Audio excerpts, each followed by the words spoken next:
Hello, hello, je vous retrouve pour un nouveau vlog qui se déroulera cette fois-ci à Lisbonne. Nous y sommes partis une petite semaine pour les vacances d'avril, sous un temps mi-pluvieux, mi-très beau. Nous avons eu un petit peu de tout, mais on a bien profité, on a bien mangé. On a visité Sintra, Belém, donc je pense étaler ça sur 2-3 vlogs, histoire de couvrir tout le voyage. Et voilà, je vous amène avec moi.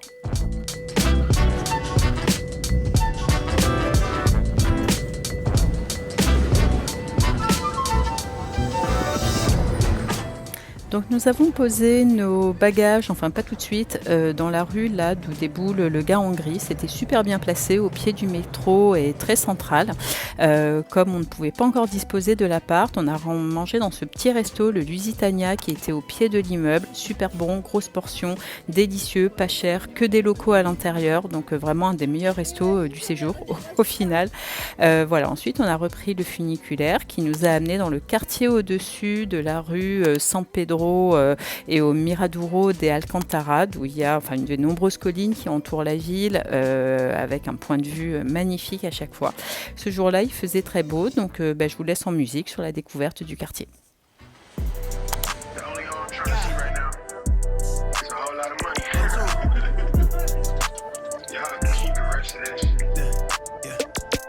It just got real.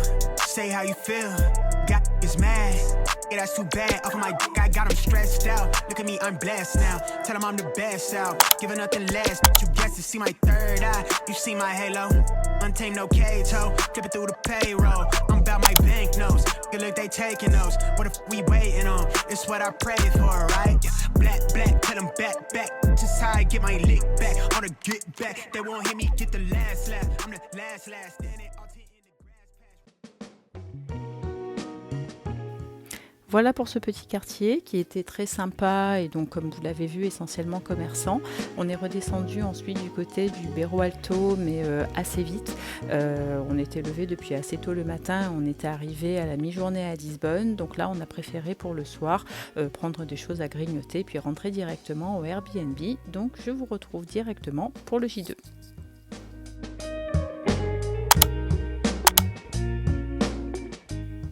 Le Airbnb était donc plein centre, super chouette appartement. Bon, il appartenait au propriétaire, hein, c'était pas un truc d'investisseur tout fait tout blanc, mais il avait autant de charme, un grand balcon d'un côté, puis la terrasse qu'on vient de voir de l'autre. Voilà, un beau soleil en prime, on en a bien profité le matin parce que l'après-midi c'était plus du tout ça. Et voilà, on est descendu vers le centre-ville en passant par la place de Rossio, très belle place, très grande.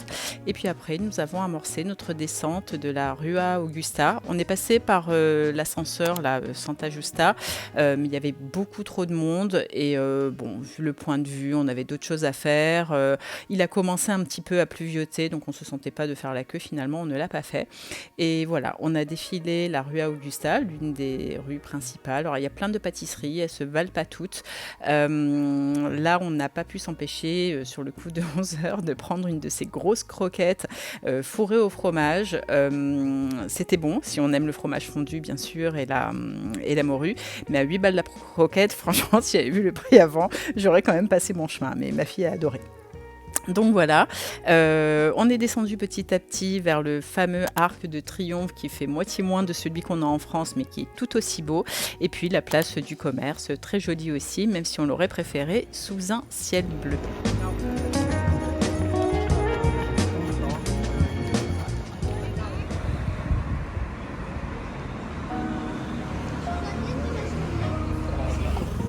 C'est l'heure de manger, donc après avoir parcouru quelques boutiques supplémentaires, nous voici arrivés au Time Out Market.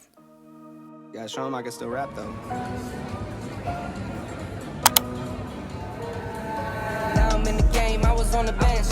First I was Alors on va pas se mentir, il y avait beaucoup de monde et il fallait quand même jouer des coudes pour trouver une place assise. Mais néanmoins, l'endroit était super sympa, très animé. Il y a des stands, il y en a pour tous les goûts. J'ai l'impression que tout est quand même assez bon.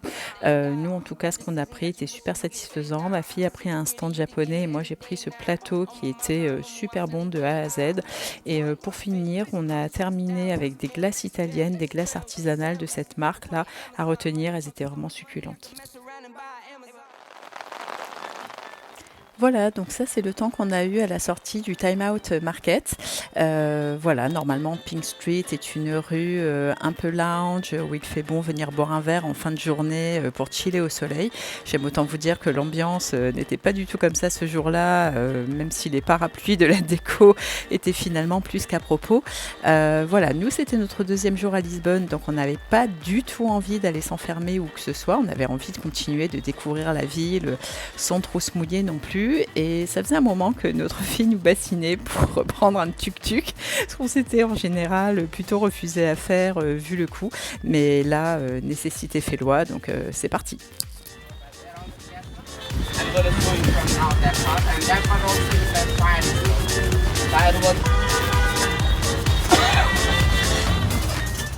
Donc ça a été au final super sympa. Déjà, ça nous a permis de parcourir toute la ville, des quartiers qu'on n'aurait pas pu faire en si peu de temps.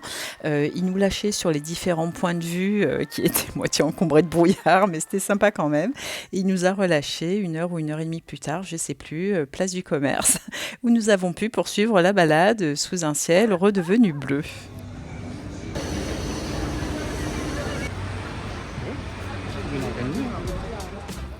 Donc après ça, nous sommes retombés sur le tramway et nous avions pour projet de visiter le château Saint-Georges en fin de journée, parce que j'avais entendu dire qu'au crépuscule, c'était là où le site était le plus sympa, et d'ailleurs je vous le confirme. Donc nous voilà repartis, mais cette fois-ci en tramway. Donc ce qui était marrant, c'est qu'on a reparcouru une partie du chemin qu'on avait fait 1 heure plus tôt en tuk-tuk, mais franchement cette journée avait été complètement anarchique.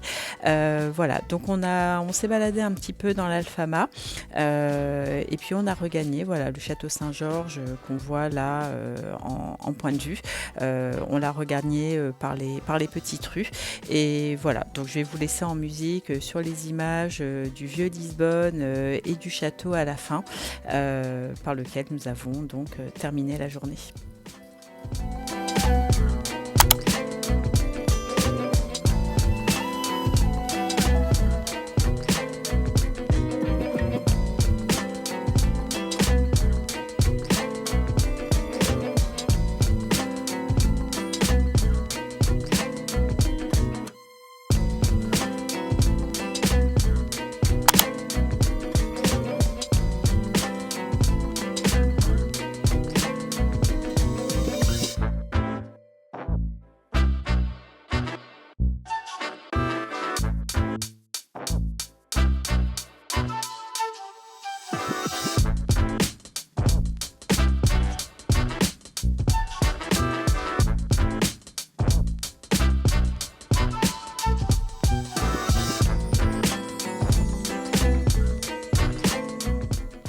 Voilà, donc ainsi se termine notre deuxième jour à Lisbonne avec le crépuscule du haut du château Saint-Georges. Donc j'espère que la visite vous a plu.